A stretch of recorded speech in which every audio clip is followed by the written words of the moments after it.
Oi, pessoal! Chegamos na semana 3, né, da disciplina Auditorias de Qualidade. A partir de agora, nosso assunto é bem mais específico, tá? Vamos voltar a atividades bem práticas da auditoria. Nós começamos aqui a aula 7 com o processo de gestão de um programa de auditoria. Um programa, ele se configura como arranjos para um conjunto de uma ou mais auditorias, deve ser planejado para um período de tempo especificado, tá? E, claro, com um objetivo, então direcionado a um propósito específico. E a norma ISO 19011-2018 diz que é importante um controle sobre esse programa, para que a gente consiga alcançar realmente o objetivo que foi traçado, tá? Então, nós vamos ter aqui outras seções da norma ISO 19011 que vai tratar de como executar esse programa que precisa ser especificado por um período de tempo, para um objetivo. Quando eu digo que o programa ele pode ser feito para um conjunto de uma ou mais auditorias, é porque nós temos duas formas de realizar auditorias. Nós temos a auditoria combinada e a conjunta. A combinada é quando eu contrato uma empresa externa e peço para ela fazer auditoria de 2 ou mais sistemas de gestão. Por exemplo, contratei uma empresa e eu peço para ela fazer auditoria de sistema de gestão da qualidade, ambiental e HST, higiene, saúde e segurança no trabalho. Então, ela vai fazer um programa para seriam 3 auditorias, mas ela vai fazer 3 em 1, tá? Uma empresa só. E a conjunta é quando eu contrato mais de uma empresa e elas vão realizar as suas auditorias, mas elas trocam informações, tá? Então, isso deve ter no programa, previsto no programa. O programa tem que vir descrito o que troca vai ter de informações entre essas duas empresas, ok? Vamos lá. A abrangência de um programa de auditoria sempre vai estar baseado na natureza e tamanho da organização que será auditada, bem como na complexidade e maturidade do sistema de gestão a ser auditado. Quando a norma ela cita que o programa está baseado na natureza e tamanho, está mostrando que é importante conhecer primeiro a empresa. Então, o auditor líder, antes mesmo de começar o processo de auditoria, ele precisa realizar esse programa. E para realizar o programa, ele tem que dizer, empresa a ser auditada, eu preciso de algumas informações importantes para realizar um programa, até para mostrar a empresa auditada, para ver se está tudo coerente e começar a realizar a auditoria em si. Quando o líder começa a realizar essa coleta de dados, ele vai entender qual tipo da organização, se ela é grande, média ou pequena, se ela tem filiais, e isso tudo vai configurando o programa de auditoria. Ela também vai questionar, essa auditoria, ela é interna ou externa? Se for interna, quais critérios da ISO 9001 que a empresa precisa verificar ou deseja verificar? E aí, isso vai depender da maturidade do sistema de gestão a ser auditado. A empresa pode estar tentando realizar auditorias internas para futuramente obter um certificado ISO 9001. Então, essas auditorias elas vão ser mais detalhadas, mais complexas. Não, a empresa já tem um SGQ, ela já tem uma certa maturidade, sabe lidar muito bem com esse SGQ e ela vai fazer auditorias internas para tentar manter o certificado numa reavaliação, porque o certificado ISO 9001 ele tem validade de 3 anos. Durante esses 3 anos são realizadas auditorias internas.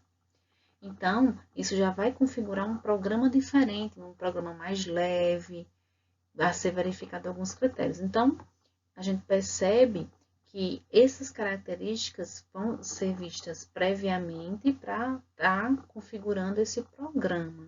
Mas o programa também tem que ter outros detalhes. Vamos conhecê-los. O programa de auditoria deve incluir objetivos para o programa de auditoria.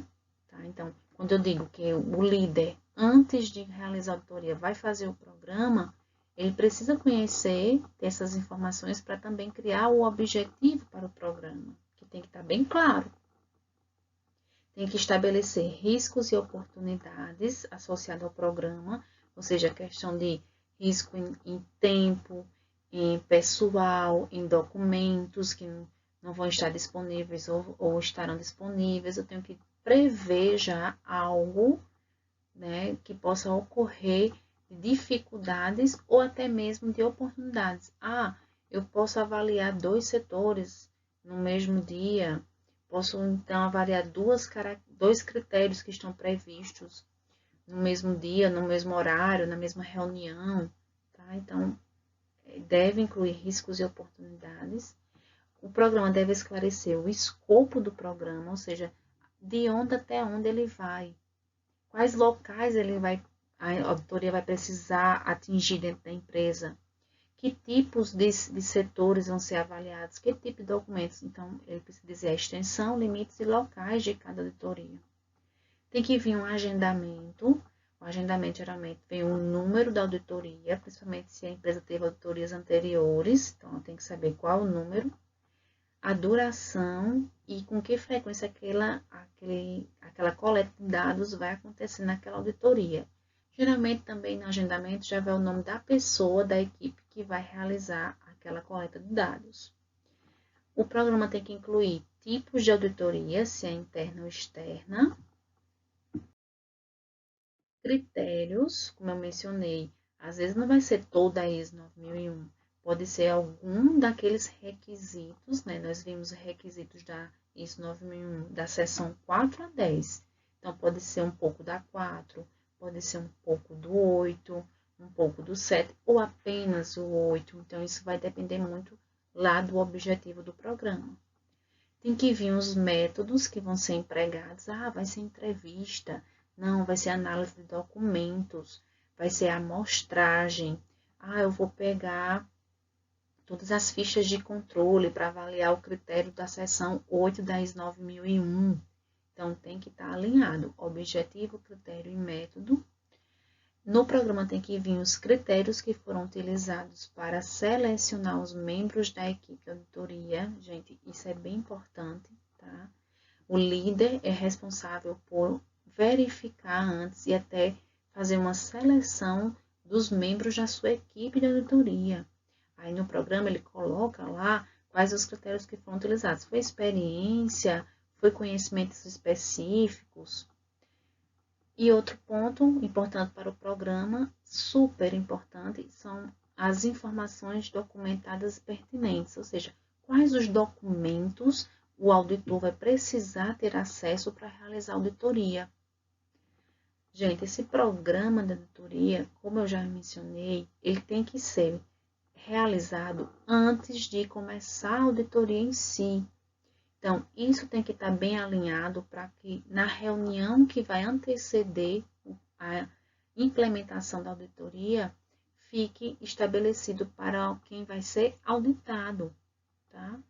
Então, quando eu falei aqui de critérios para selecionar membros de equipe, é importante mencionar que na norma 19.011 tem uma seção que vai falar só sobre competências para pessoas que realizam um processo de auditoria. Vejam como é importante, tá bom? Vamos lá. Bom, e aqui nós temos como vai acontecer a construção desse programa de auditoria. E como outras normas, a ISO 19.011 segue o PDCA para fazer o planejamento do programa de auditoria e execução da auditoria. Eu trago para vocês, toda a seção 5, que é o que nós vamos ver no nosso módulo 3, que nós estamos iniciando com essa aula, tá? Então, vejam aqui. Próxima aula, nós já vamos ver o 5.2, que é estabelecendo objetivos do programa de auditoria. Caminhando nas nossas aulas, nós vamos ver a seção 5.3, determinando e avaliando riscos e oportunidades para o programa. Depois, estabelecendo o programa de auditoria. Isso tudo está na fase P do PDCA. A seção 5 da ISO 19011 é toda para o programa de auditoria. Veja que a norma na etapa de executar, ela diz, é necessário então executar o programa. Segue a setinha, pessoal, e vejam que ao implementar o programa, a norma indica que vai iniciar uma auditoria. Então, esse processo aqui da seção 6 da ISO 19011, nós só vamos ver no módulo 4. Então, eu quero que vocês fiquem atentos a isso. No módulo 3, eu vou mostrar o resto das etapas do programa de auditoria, ou no checar, nós vamos ter monitorando o programa, e no agir, nós vamos ter a análise crítica e melhorando o programa. Quando iniciarmos o módulo 4, lembrem que aquilo que eu vou mostrar no módulo 4 vai acontecer em conexão do executar, implementando o programa, e o planejar de iniciar a auditoria. Ok? Por isso que eu coloquei essa figurinha para ficar claro para vocês. Módulo 3 do nosso curso, vamos ver toda a seção 5. Módulo 4, toda a seção 6. Seção 5 da 19011 vai tratar de programa. Seção 6 vai tratar dos procedimentos de auditoria em si. Ok? Bom, e por que então é necessário o PDCA? A gente sabe que a alta direção da empresa, ao estabelecer um programa de auditoria, ela precisa definir a autoridade específica para que tal programa possa ser gerenciado e melhorado continuamente. E o PDCA é a ferramenta de gestão da qualidade que nos leva a uma melhoria contínua. Então, por isso que ele separa etapas para estabelecer o programa de forma bem clara e objetiva, avaliando seus riscos e oportunidades, estabelecendo ele de acordo com critérios, depois executando, depois monitorando para saber se esse programa está sendo executado conforme planejado e depois agindo, porque futuramente nós vamos realizar outros programas de auditoria interna, então eu preciso analisar criticamente o que aconteceu para que no próximo eu corrija e melhore o programa de auditoria futuro, tá? Depois nós vamos partir para a seção 6. Bom, a empresa aplica princípios na gestão da qualidade para todos os seus processos, inclusive para o processo de gestão do programa de auditoria. Isso é muito importante. Ok, pessoal? E terminamos nossa aula 7, tá? Desejo a vocês bons estudos. Vamos continuar o processo de gestão de programa de auditoria na nossa aula 8. Um abraço, gente!